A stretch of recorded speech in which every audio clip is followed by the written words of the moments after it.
నమస్తే, welcome to meta news. ఇక మ్యాటర్లోకి వచ్చేస్తే అసెంబ్లీ ఎన్నికల్లో ఓటమి, ఆ తర్వాత కీలక నేతల రాజీనామాలతో చాలా నియోజకవర్గాల్లో వైసీపీ పరిస్థితి అగమ్యగోచరంగా మారిపోయింది. చాలా చోట్ల ఇన్ఛార్జీలు లేకపోవడంతో పార్టీని ముందుండి నడిపించే నాయకులు లేక డీలా పడుతుంది. దిక్కుతోచని స్థితిలో ఇన్ఛార్జీలు లేని చోట ఇతర ప్రాంతాలకు చెందిన నేతలను తీసుకొచ్చి అక్కడ బాధ్యతలు కట్టబెడుతుంది వైసీపీ అధిష్టానం. కానీ ఆ నేతలు తమకు అనువుగాని చోట పని చేయలేమని చేతులెత్తేస్తున్నారు. ఇలానే పలు నియోజకవర్గాల ఇన్ఛార్జీల మార్పు నేతల అసంతృప్తికి దారితీస్తుంది. ఏమాత్రం సంబంధం లేని చోట కనీసం 10 మంది కార్యకర్తలతో కూడా పరిచయం లేని ప్రాంతంలో ఇన్ఛార్జిగా బాధ్యతలు అప్పగిస్తే అక్కడ ఎలా పని చేయగలమని పలువురు లీడర్లు తీవ్ర అసహనం వ్యక్తం చేస్తున్నారట.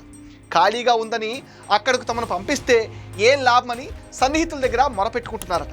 సరే, అధిష్టానం నియోజకవర్గ ఇన్ఛార్జ్ బాధ్యత ఇచ్చింది కదా అని అక్కడికి వెళ్ళి పని చేసుకుందాం అనుకుంటే తీరా ఎన్నికల టైంలో టికెట్ ఇస్తారో లేదోనన్న డైలమాలో మరికొందరు నేతలు ఉన్నారు.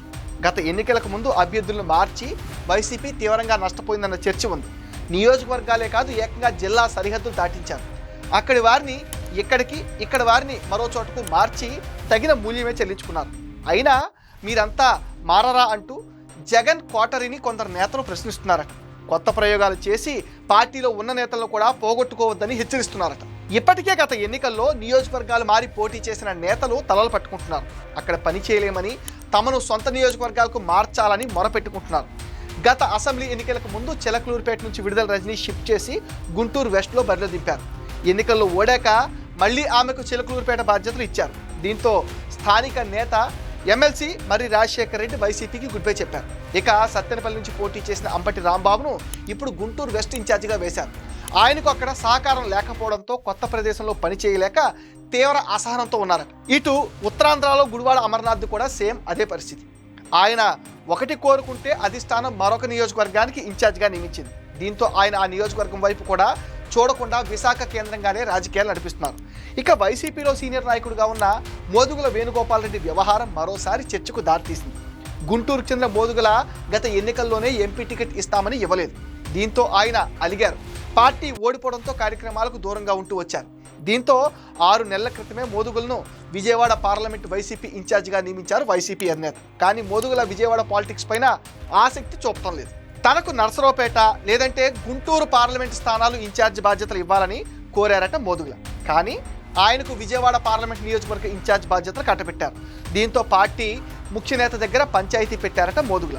విజయవాడలో తాను ఎప్పుడూ పని చేయలేదని, తన ముఖం అక్కడి ప్రజలకు తెలియదని, అక్కడ రాజకీయాలు ఎలా చేస్తానంటూ పార్టీ కీలక నేతల దగ్గర తీవ్ర అసహనం వ్యక్తం చేశారట మోదుగుల. ఇటీవల ఈ వ్యవహారంపైన జగన్ సీరియస్ అయ్యారట. దీంతో మోదుగుల పార్టీ ముఖ్య నేతను కలిసి వివరణ ఇచ్చారట. తాను విజయవాడలో రాజకీయాలు చేయలేనని, టైం వేస్ట్ తప్ప ప్రయోజనం ఉండదని మరోసారి తేల్చి చెప్పారట.